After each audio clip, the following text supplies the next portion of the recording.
Okay, एक second.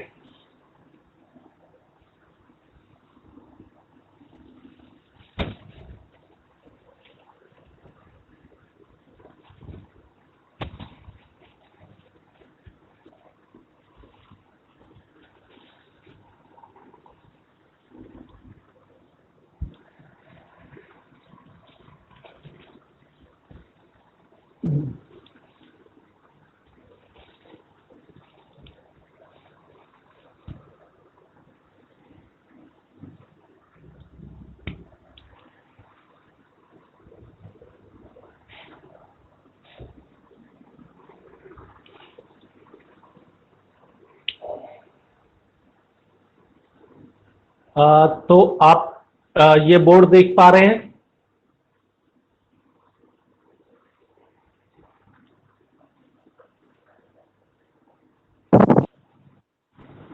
अब message कर देंगे तो मैं देख पाऊंगा आपका, मुझे मैसेज से पता लगेगा। ठीक है, तो ये अपना चैप्टर 6 है बेटा, चैप्टर 6 कराएंगे अभी। और चैप्टर 6 है आपका जुडिशरी के बारे में, न्यायपालिका के बारे में। ठीक है, अब बेसिक चीजें हम न्यायपालिका के बारे में जान लेते हैं। पहले एक इंट्रोडक्टरी लेक्चर, फिर मैं आपको ये न्यायपालिका चैप्टर के नोट्स हैं, इससे एक कॉन्सेप्ट आप समझ पाओगे कि न्यायपालिका वाले चैप्टर में किस बारे में क्या कुछ हमने दे के रखा हुआ है। ठीक है, ओके।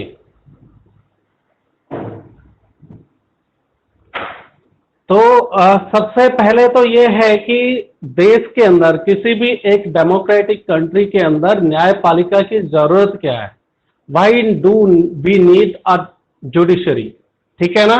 फिर उसके बाद में हम बात करेंगे, ये आपका फर्स्ट हो गया, why do we need a judiciary. इसके बाद में आपका सेकंड होगा कि इंडिपेंडेंट ऑफ जुडिशरी के बारे में पढ़ेंगे कि किसी भी देश की जुडिशरी को इंडिपेंडेंट होना जरूरी क्यों है। अब इंडिपेंडेंट किससे होना है? देखो, जुडिशरी की अगर बात करें तो जुडिशरी के ऊपर बेटा आपका हमारा तो इन्फ्लुएंस इतना ज्यादा नहीं चलता है। तो जुडिशरी के ऊपर इन्फ्लुएंस यानी कि जो देश की न्यायपालिका है उसकी स्वतंत्रता बनी रहनी चाहिए। वो अपने विजडम से, अपने विवेक से कोई भी डिसीजन ले और निर्णय दे स्वतंत्र रूप से। लेकिन होता क्या है, न्यायपालिका को इन्फ्लुएंस करते हैं, उनको प्रभावित करते हैं, और प्रभावित करने वाले कौन लोग हैं? वो आपके एग्जीक्यूटिव्स है, वो लेजिस्लेचर्स है। हम लोगों की इतनी, हम लोग उस पोजीशन में नहीं है, जो देश के सिटीजन इस पोजीशन में नहीं है कि न्यायपालिका को इन्फ्लुएंस करके और डिसीजन को बदलवा दे। यानी कि जजेस को पब्लिक से कोई डर नहीं है, देश के न्यायपालिका को देश के नागरिकों से कोई डर नहीं है। उनको जो इन्फ्लुएंस कर सकते हैं तो कौन कर सकते हैं? जो उनका अपॉइंटमेंट करते हैं, जो उनका सिलेक्शन करते हैं, जो उनका प्रमोशन देखते हैं, जो उनकी ट्रांसफर देखते हैं, जो उनकी पोस्टिंग्स को देखते हैं, वो उनको इन्फ्लुएंस कर पाते हैं। एक आम पब्लिक के लिए ये इतना आसान नहीं है जुडिशरी को इन्फ्लुएंस करना। और फिर दूसरा क्या है, लेजिस्लेचर, जो देश के जो पार्लियामेंट के अंदर बैठे हुए हैं, उन वो पावरफुल होते हैं, वो कर पाते हैं। आम पब्लिक बहुत कम, रेयर केसेस होते हैं कि वो उनको जो देश की जुडिशरी है उसको इन्फ्लुएंस कर पाए। ठीक है ना। तो इसमें देखोगे, इसके बाद में नेक्स्ट आ जाता है आपका अपॉइंटमेंट ऑफ द जजेस। अब देश के अंदर आपने जुडिशरी को अगर इंडिपेंडेंट रखना है, न्यायपालिका को इंडिपेंडेंट रखना है, तो क्या करना होगा? जो जजेस है उनका अपॉइंटमेंट एकदम फ्री, फेयर एंड ट्रांसपेरेंट होना चाहिए।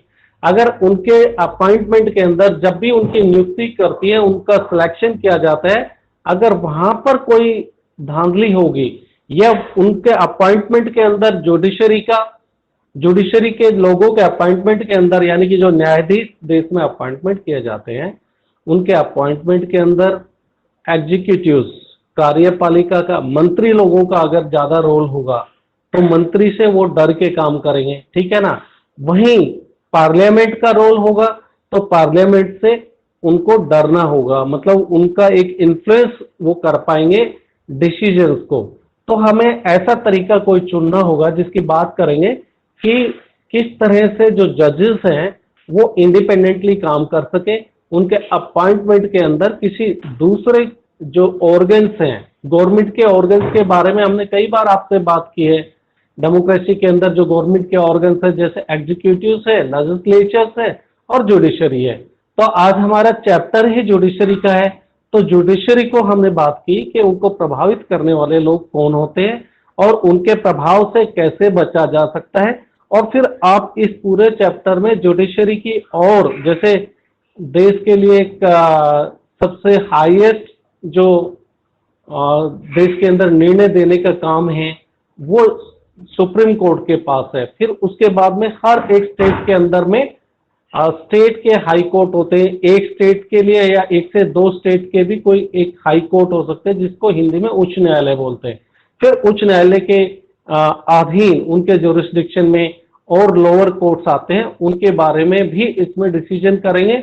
और किस तरह से एक आम नागरिक के अधिकारों के प्रोटेक्शन में जुडिशरी का क्या रोल है, ये सब कुछ इस चैप्टर में आप देखने वाले हो।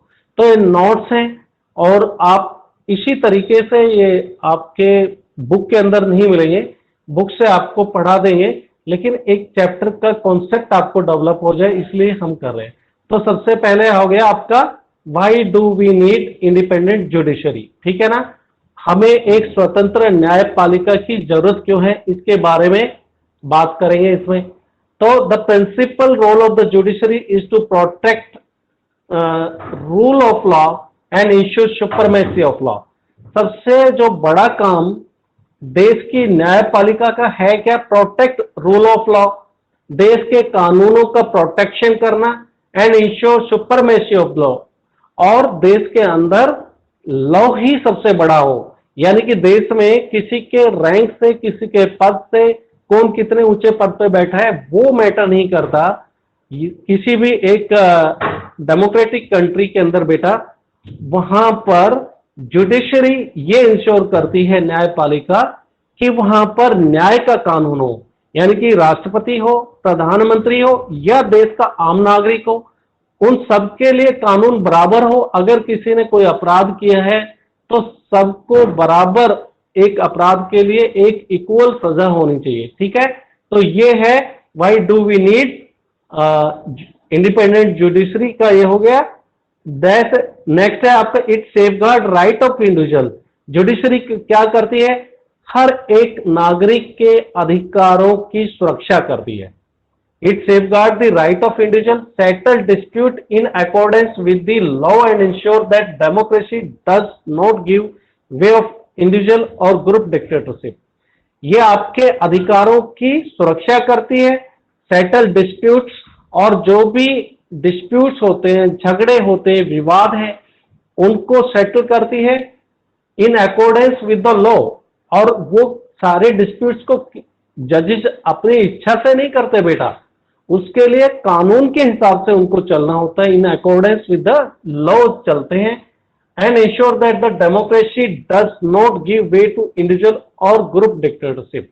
और ये भी काम है न्यायपालिका का कि डेमोक्रेसी किसी एक इंडिविजुअल को ज्यादा अधिकार ना दे और किसी डिक्टेटरशिप को ज्यादा अधिकार नहीं दे। मतलब कोई डिक्टेटरशिप हमारे देश में तानाशाही काम ना करे, रूल ऑफ लॉ काम करे, कानून का शासन चले, ये डेमोक्रेसी है। In order to able to do all this, it is necessary that judiciary is independent of any political pressure. अब ये सब कब कर पाएगी जुडिशरी, जब जुडिशरी के ऊपर किसी तरह का और राजनीतिक दबाव काम नहीं करे। यानी कि स्वतंत्र रहेगी न्यायपालिका, स्वतंत्रता उसकी बनी रहेगी, तब ही वो जाकर आपके अपने स्वतंत्र रूप से निर्णय दे पाएगी। अब नेक्स्ट है कि अब इंडिपेंडेंस ऑफ जुडिशरी किस तरह से आप इंश्योर कर सकते हो। देश के अंदर न्यायपालिका को कौन कौन इन्फ्लुएंस कर सकते हैं और उनसे बचाने के लिए क्या कुछ किया जा सकता है। तो independence of judiciary, the other organs कौन कर सकते हैं, जैसे मैंने आपको बताया कि किसी भी डेमोक्रेटिक कंट्री के अंदर में जुडिशरी के अलावा दो दूसरे ऑर्गन्स भी होते हैं जिसकी बात करी थी हमने, एक तो एग्जीक्यूटिव है, कार्यपालिका है, और दूसरी न्यायपालिका है। तो कार्यपालिका और दूसरी विधान पालिका, लेजिस्लेचर, उनसे जुडिशरी को आपने इंडिपेंडेंट रखना है। The organs, the other organs of the government like the executives and the legislature must not restrain the functioning of the judiciary in such a way that it is unable to do justice। कहने का अर्थ ये हुआ कि जो दूसरे organs है, सरकार के दो दूसरे ऑर्गन्स हैं, वो जैसे कि कार्यपालिका, लेजिस्लेचर, विधान पालिका, वो अपना काम नियंत्रण में करे और जुडिशरी के काम करने के तरीके के अंदर किसी तरह का इन्फ्लुएंस करने की कोशिश ना करे, किसी तरह का इंटरफेयर ना करे, तभी देश के अंदर जुडिशरी को इंडिपेंडेंट बोला जा सकता है। यहां तक क्लियर हो गया बेटा कि इंडिपेंडेंस ऑफ जुडिशरी बनाने के लिए हमें एग्जीक्यूटिव का मतलब हो गया प्राइम मिनिस्टर, प्रेसिडेंट, इनसे इंडिपेंडेंट रखना होगा। ठीक है, पार्लियामेंट, मेंबर ऑफ पार्लियामेंट जो लेजिस्लेचर्स हैं, उनसे इंडिपेंडेंट रखना होगा जुडिशरी को, तब जाके इंडिपेंडेंस रह सकती है। Other organs of the government should not interfere with the decision of the judiciary. जजेस must be able to perform their function without fear of favour. अब जो जजेस हैं उनके फंक्शन के अंदर कोई दूसरे ऑर्गन बिल्कुल इंटरफेयर ना करें, और विदाउट फियर और फेवर जो जजेस हैं बगैर किसी के डर के और बगैर किसी के फेवर किए अपना काम कर पाए। वो कब होगा? जब जजेस के आप प्रोटेक्ट करके रखोगे। देखो जजेस कब इन्फ्लुएंस हो जाते हैं, कब ऐसा गलत काम करते हैं जिससे उनको डर हो, इस वजह से वो करेंगे। नेक्स्ट, उनके पोस्टिंग और ट्रांसफर जिनके हाथ में हो, प्रमोशन जिनके हाथ में हो, उनका फेवर करेंगे जजेस। ये तो बात आप क्लियर मानते हो कि जजेस तब ही गलत काम करेंगे जब वो किसी से डरते हो। तो डरने ऐसे हमको इनको इंडिपेंडेंट रखना होगा जिससे इनका इन्फ्लुएंस कर पाते हैं। तो किससे?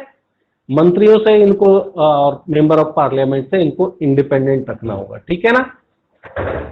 तो judiciary is the part of the democratic political structure of the country. अब देश में जैसे किसी भी इंडिपेंडेंट कंट्री के अंदर जो डेमोक्रेटिक कंट्री है, वहां जुडिशरी का होना बहुत जरूरी है। ये डेमोक्रेटिक कंट्री के अंदर पॉलिटिकल स्ट्रक्चर का एक पार्ट है, जुडिशरी हो। It is therefore accountable to the constitution to do the democratic traditions and the people of the country। और जो जुडिशरी है ये किसी एक राष्ट्रपति के प्रति अकाउंटेबल नहीं होगी, राष्ट्रपति की इच्छाओं के अनुरूप काम नहीं करेगी, प्राइम मिनिस्टर की इच्छाओं के अनुरूप काम नहीं करेगी। ये जो कॉन्स्टिट्यूशन के अंदर इसको जस्टिस डिलीवर करने का जो तरीका बताया गया है उसके आधार पे काम करने वाली है आपकी जुडिशरी। ठीक है, अब हमको क्या करना हो चाहिए, और अगर आप भारत के इतिहास को देखो तो हमने जुडिशरी को इंडिपेंडेंट करने के लिए क्या कुछ स्टेप्स लिए हैं, फिर क्या जो आपने स्टेप्स लिए हैं वो देश की जुडिशरी को इंडिपेंडेंट रख भी पाए क्या, ये भी देखने वाली बात है। क्या हिस्टोरिकली अगर देखें तो कुछ ऐसे काम हुए हैं जहां पर हम कह सकते हैं कि हमारे जुडिशरी के मामलों के अंदर एग्जीक्यूटिव या फिर लेजिस्लेचर ने इंटरफेयर किया है। ये मैंने आपको बताया बेटा, जब भी न्यायपालिका के मामलों में विधान पालिका यानी कि आपके देश की पार्लियामेंट या फिर council of ministers, prime ministers, राष्ट्रपति अगर उनके मामलों में इंटरफेयर करेंगे तो वो आप इंडिपेंडेंस ऑफ जुडिशरी नहीं कर सकते। ठीक है ना? तो देखते हैं भारत में क्या तरीका है, कैसे जजेस का अपॉइंटमेंट होता है, और जजेस के अपॉइंटमेंट के तरीके के अंदर बीच बीच में बातें भी उठी हैं कि जजेस का अपॉइंटमेंट ये जो है वो तरीका ठीक नहीं है, इसको कैसे और ठीक किया जा सकता है। तो आप देखोगे इसमें अपॉइंटमेंट ऑफ जजेस में। ठीक है, द अपॉइंटमेंट ऑफ जजेस has never been free from political pressure. Bharat में बोलते हैं कि जो जजेस का अपॉइंटमेंट कभी फ्री नहीं रहा है, अदालत के हमेशा इनके ऊपर प्रेशर है, पॉलिटिकल प्रेशर के अंडर में काम करते रहे हैं।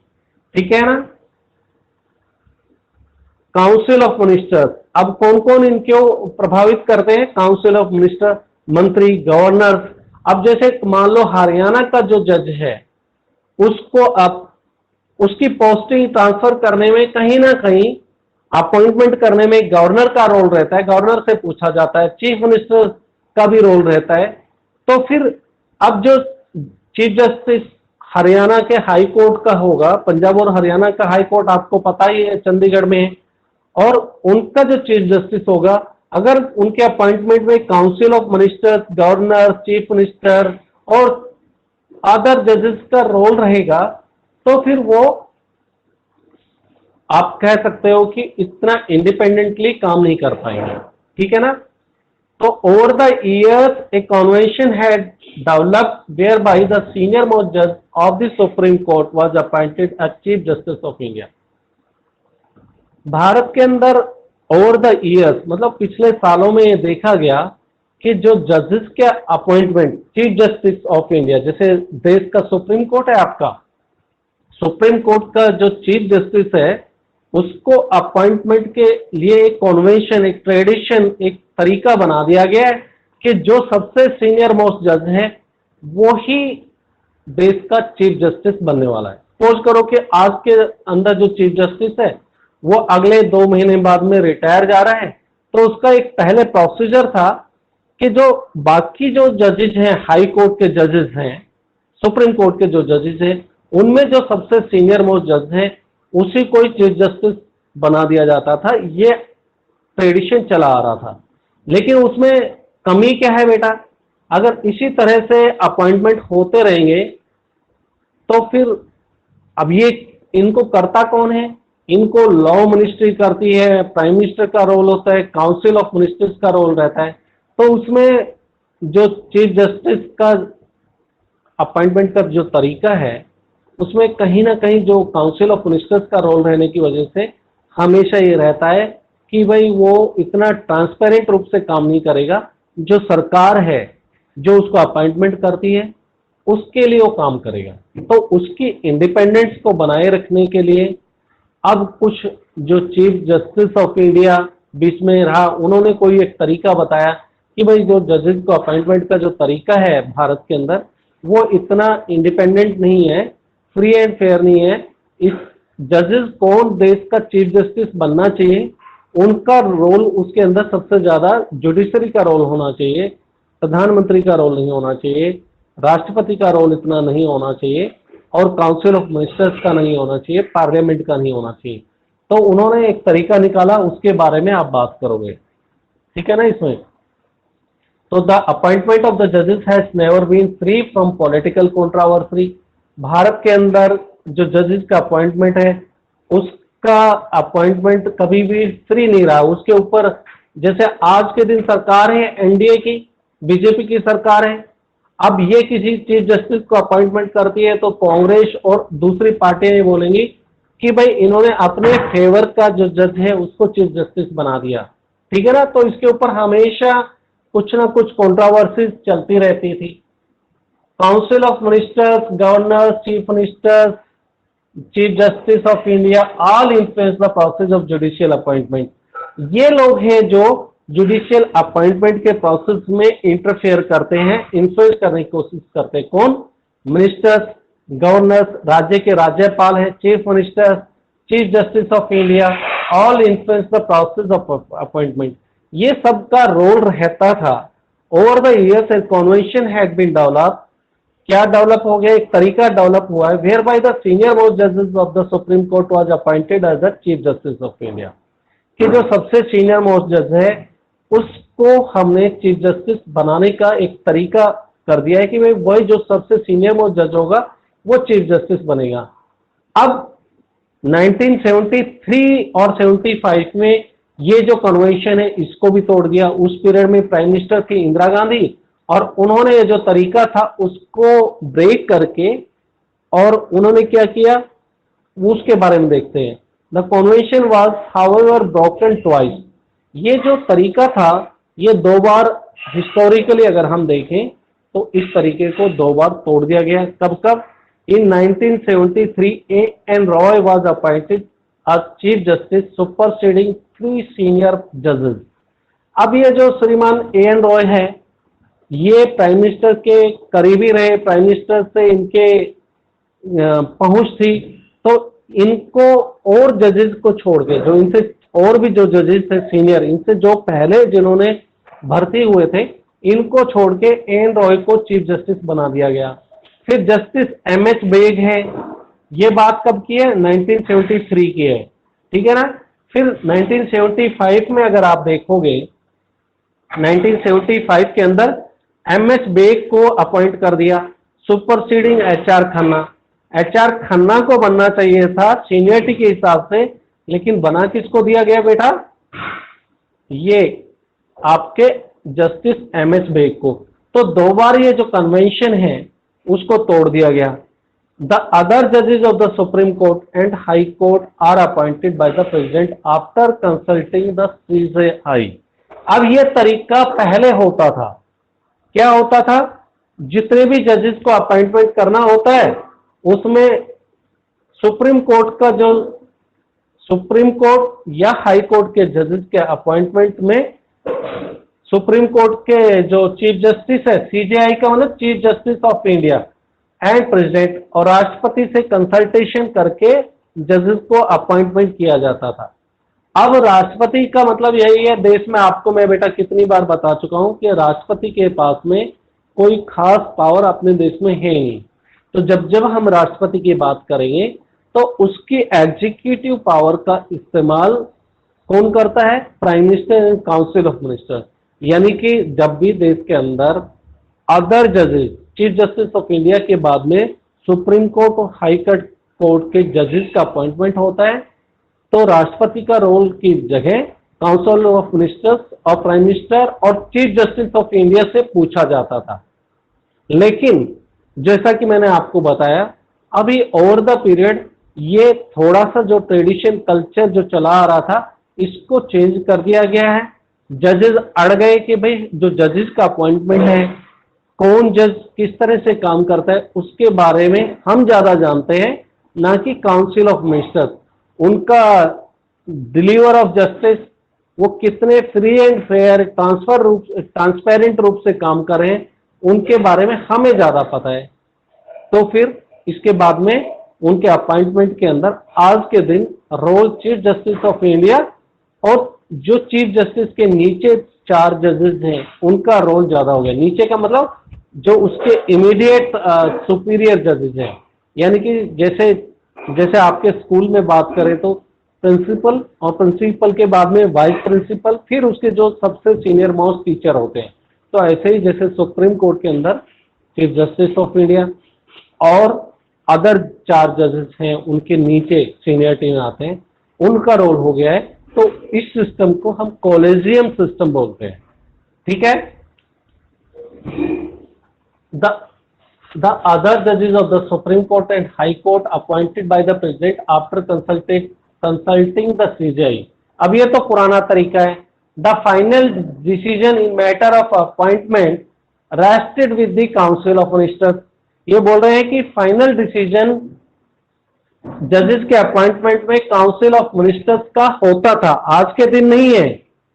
This matter came up before the Supreme Court again and again between 1982 and 1998। अब ये जो जजेस के अपॉइंटमेंट में काउंसिल ऑफ मिनिस्टर प्रेसिडेंट का ज्यादा रोल रहना, ये बार बार आता रहा सुप्रीम कोर्ट के पास 1982 में, 1998 में। यानी कि सुप्रीम कोर्ट ने इसके ऊपर बार बार चर्चा की कि भाई ये जो तरीका है काउंसिल ऑफ मिनिस्टर्स का रोल है इसको कम किया जाना चाहिए। Finally, the Supreme Court has suggested that the Chief Justice should recommend names of the persons to be appointed in consultation with the 4 senior most judges of the Supreme Court of the Court। अब last में ये decision लिया गया कि supreme court के जो suggest किया, supreme court ने सजेस्ट किया कि that the chief justice should recommend the names of the person to be appointed. Chief justice जो है ना सुप्रीम कोर्ट का, वो रिकमेंड करेगा नाम पर्सन टू बी अपॉइंटेड, किसको अपॉइंटमेंट करना है और किसके साथ डिस्कशन करके, सीनियर मोस्ट जजेस ऑफ द कोर्ट। जो सुप्रीम कोर्ट के अंदर जो 4 सीनियर मोस्ट जजेस हैं उनके साथ में डिस्कशन करके, कंसल्टेशन करके फिर उनका अपॉइंटमेंट होगा। Thus the Supreme Court has established the principle of collegiality in making recommendation for appointment। इस तरह से जजेस के अपॉइंटमेंट में आज के दिन सुप्रीम कोर्ट के चीफ जस्टिस और 4 अन्य जस्टिस का रोल हो गया है। अभी काउंसिल ऑफ मिनिस्टर्स, देश के prime minister, president of India, या फिर आप राज्य की बात करें गवर्नर या चीफ मिनिस्टर किसी स्टेट में, इनका रोल बहुत कम हो गया है, नाम मात्र का है।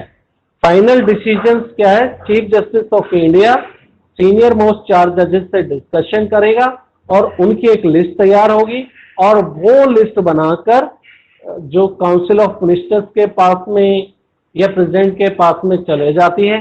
और प्रेसिडेंट की पावर उसी तरह की है, नाम मात्र की है, जो चीफ जस्टिस ऑफ इंडिया ने जिसका नाम रिकमेंड करके भेज दिया है कि भाई फलाने आदमी को फलाने स्टेट का चीफ जस्टिस बनाया जाना है, तो वो फाइनल होता है। स्टेट में गवर्नर का एक नाम मात्र का रोल होता है, देश के अंदर राष्ट्रपति का नाम मात्र का रोल होता है। ठीक है ना।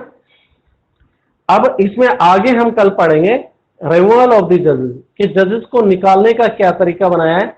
देखो, अगर हम जजेस का अपॉइंटमेंट के साथ में रिमूवल में भी जो देश की सरकार है वो अपनी मर्जी से अगर उनको रिमूव करेगी तो फिर वो अपने इंडिपेंडेंटली काम नहीं कर पाएंगे।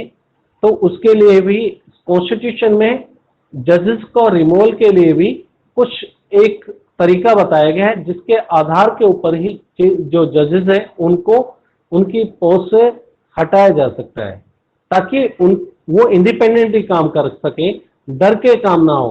अगर मान लो कि कोई भी आप में से कोई जजेस की अपॉइंटमेंट पे बैठे हैं और आपको यही डर लगता रहेगा कि मुझे कभी भी कोई गलत चार्जेस लगा के, करप्शन के चार्जेस लगा के मुझे हटाया जाएगा, तो फिर आप काम नहीं कर पाओगे। तो हमारे देश के कॉन्स्टिट्यूशन में एक बहुत ही अच्छा तरीका उनको रिमूव करने के लिए, बड़ा मतलब डिफिकल्ट तरीका है, ताकि किसी भी जज को आर्बिट्रेरीली भेदभाव के साथ में न हटाया जा सके। तो आज हम क्लास यहीं पे खत्म कर रहे हैं, आगे आपका इसी से आगे चलेगा। ठीक है ना। और जो भी पढ़ाए जाते हैं आपके गूगल के ऊपर इनके नोट्स अवेलेबल हैं। ठीक है ना। ये नोट्स में गूगल से ही मैंने लिया है, तो वहां से आप हिंदी में भी मिलेगा, इंग्लिश में भी मिलेगा। आप नोट्स बनाइए, इनके लिखिए। अभी तक मेरे पास किसी का, ये सिर्फ 11th क्लास ही है जो अभी तक नहीं पहुंचा है नोट्स, ये ध्यान रखिए। तो क्लास अब हम यहीं पर खत्म करते हैं, आप एग्जिट कर सकते हो।